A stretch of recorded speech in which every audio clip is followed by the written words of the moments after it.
The Sword in the Stone, Chapter 9. "Well," said the Wart, as he woke up in his own bed next morning, "what a horrible grand crew!"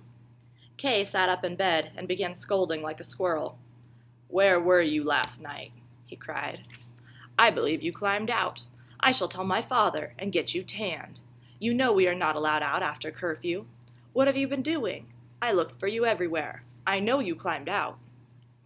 The boys had a way of sliding down a rainwater pipe into the moat, which they could swim on secret occasions when it was necessary to be out at night, to wait for a badger, for instance, or to catch tench, which can only be taken just before dawn.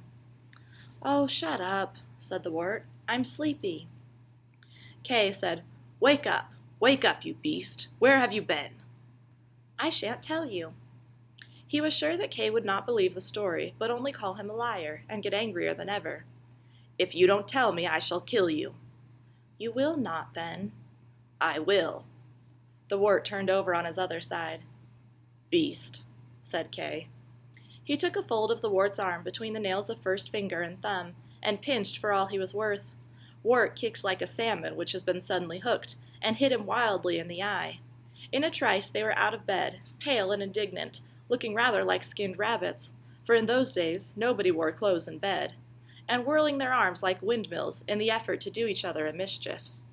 Kay was older and bigger than the Wart, so that he was bound to win in the end, but he was more nervous and imaginative. He could imagine the effect of each blow that was aimed at him, and this weakened his defense. Wart was only an infuriated hurricane. "Leave me alone, can't you?" And all the while he did not leave Kay alone, but with head down and swinging arms made it impossible for Kay to do as he was bid. They punched entirely at each other's faces. Kay had a longer reach and a heavier fist. He straightened his arm, more in self-defense than in anything else, and the Wart smacked his own eye upon the end of it. The sky became a noisy and shocking black, streaked outward with a blaze of meteors. The Wart began to sob and pant. He managed to get in a blow upon his opponent's nose, and this began to bleed. Kay lowered his defense, turned his back on the Wart, and said in a cold, snuffling, reproachful voice, "Now it's bleeding." The battle was over. Kay lay on the stone floor, bubbling blood out of his nose, and the Wart, with a black eye, fetched the enormous key out of the door to put under Kay's back. Neither of them spoke. Presently, Kay turned over on his face and began to sob. He said, "Merlin does everything for you, but he never does anything for me." At this, the Wart felt he had been a beast. He dressed himself in silence, and hurried off to find the magician. On the way, he was caught by his nurse. "Ah, you little helot," exclaimed she, shaking him by the arm. "You've been a-battling again with that there Master Kay.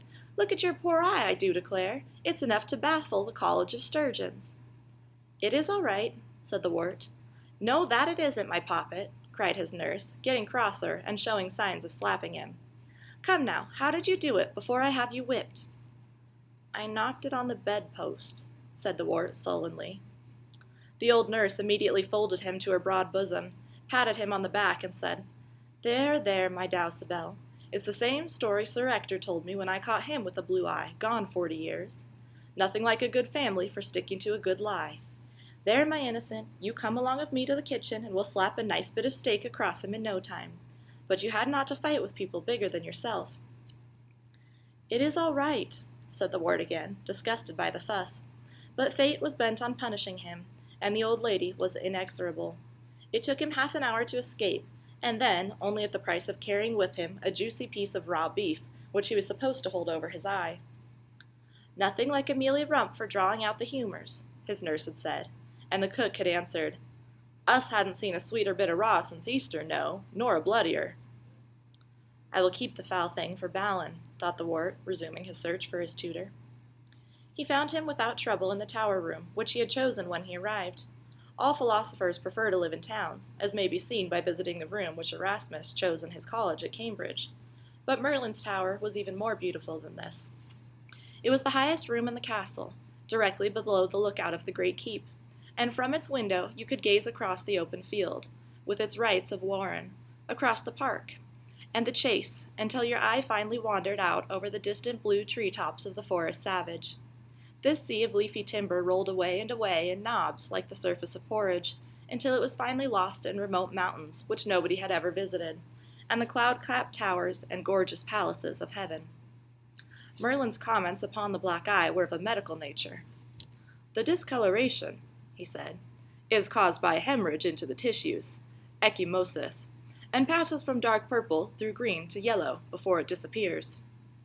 There seemed to be no sensible reply to this. "I suppose you had it," continued Merlin, "fighting with Kay?" "Yes. How did you know?" "Ah, well, there it is." "I came to ask you about Kay."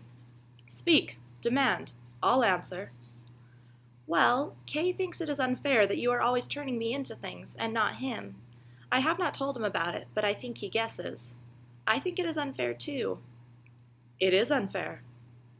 "So will you turn us both next time that we are turned?" Merlin had finished his breakfast, and was puffing at the meerschaum pipe which made his pupil believe that he breathed fire. Now he took a deep puff, looked at the wart, opened his mouth to speak, changed his mind, blew out the smoke, and drew another lungful. "Sometimes," he said, "life does seem to be unfair. Do you know the story of Elijah and the Rabbi Jochanan?" "No," said the wart. He sat down resignedly upon the most comfortable part of the floor, perceiving that he was in for something like the parable of the looking-glass. "This rabbi," said Merlin, "went on a journey with the prophet Elijah. They walked all day, and at nightfall they came to the humble cottage of a poor man, whose only treasure was a cow. The poor man ran out of his cottage, and his wife ran too, to welcome the strangers for the night, and to offer them all the simple hospitality which they were able to give in straitened circumstances. Elijah and the rabbi were entertained with plenty of the cow's milk, sustained by homemade bread and butter, and they were put to sleep in the best bed while their kindly host lay down before the kitchen fire.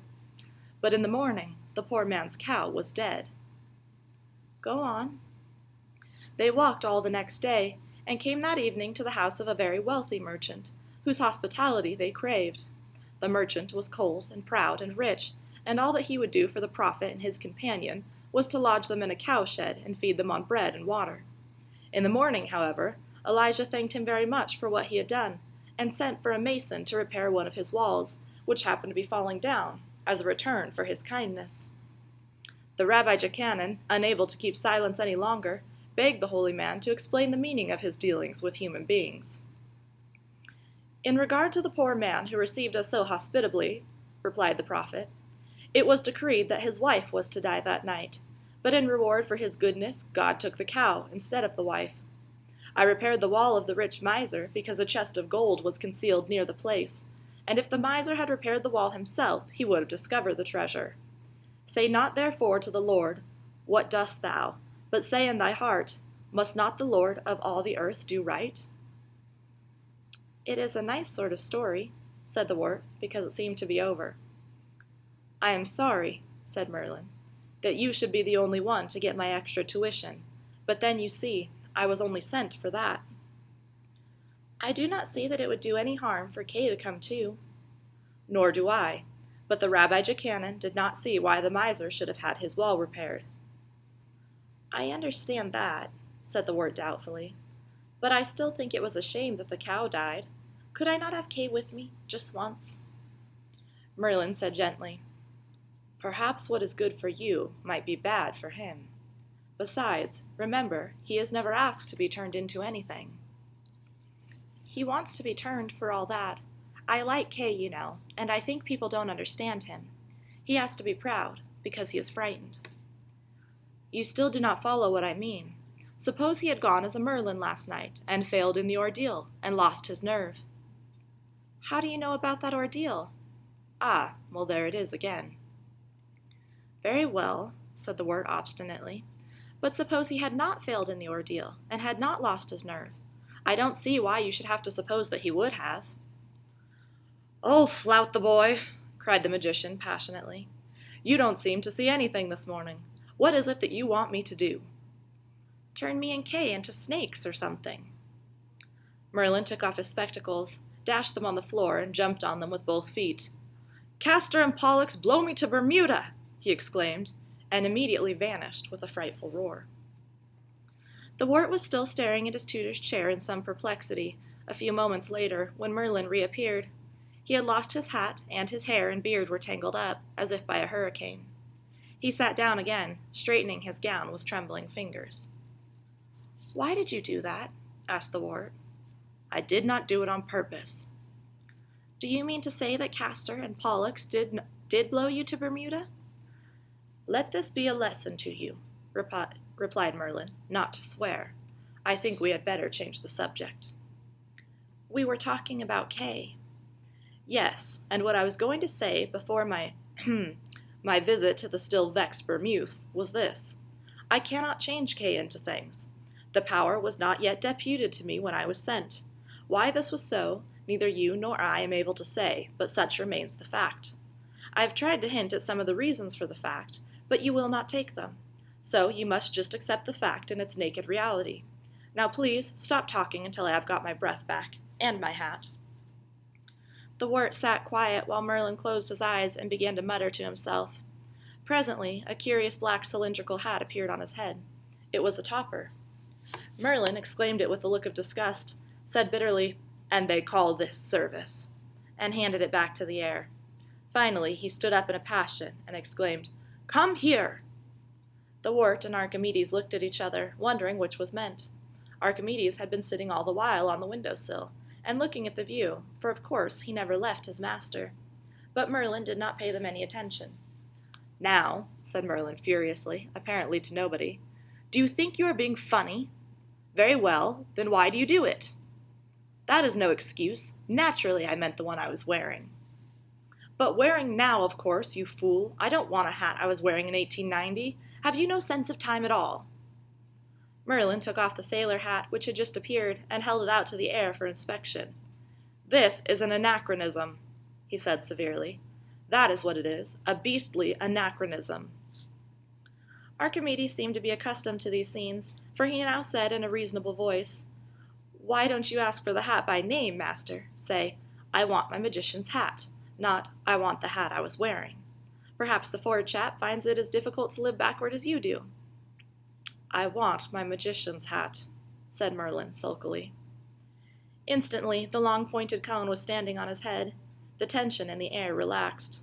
Wart sat down again on the floor, and Archimedes resumed his toilet, pulling his pinions and tail feathers through his beak to smooth the barbs together.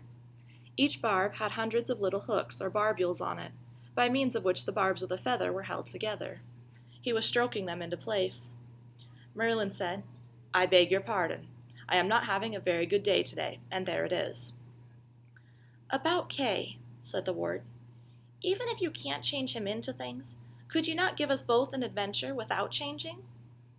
Merlin made a visible effort to control his temper, and to consider this question dispassionately. He was sick of the subject altogether. "I cannot do any magic for Kay," he said slowly, "except my own magic that I have anyway. Backsight and insight and all that. Do you mean anything I could do with that?" "What does your backsight do?" "It tells me what you would say is going to happen, and the insight sometimes says what is or was happening in other places." "Is there anything happening just now? Anything that Kay and I could go to see?" Merlin immediately struck himself on the brow and exclaimed excitedly, "Now I see it all. Yes, of course there is, and you are going to see it. Yes, you must take Kay, and hurry up about it. You must go immediately after Mass. Have breakfast first, and go immediately after Mass. Yes, that is it. Go straight to Hobbs' strip of barley in the open field, and follow that line until you come to something. That will be splendid, yes, and I shall have a nap this afternoon, instead of those filthy summulae logicalis. Or have I had the nap?" "You have not had it," said Archimedes. "That is still in the future, master." "Splendid, splendid. And mind, wart, don't forget to take Kay with you so that I can have my nap." "What shall we see?" asked the wart. "Ah, don't plague me about a little thing like that. You run along now, there's a good boy, and mind you don't forget to take Kay with you. Why ever didn't you mention it before? Don't forget to follow beyond the strip of barley. Well, well, well, this is the first half-holiday I have had since I started this confounded tutorship.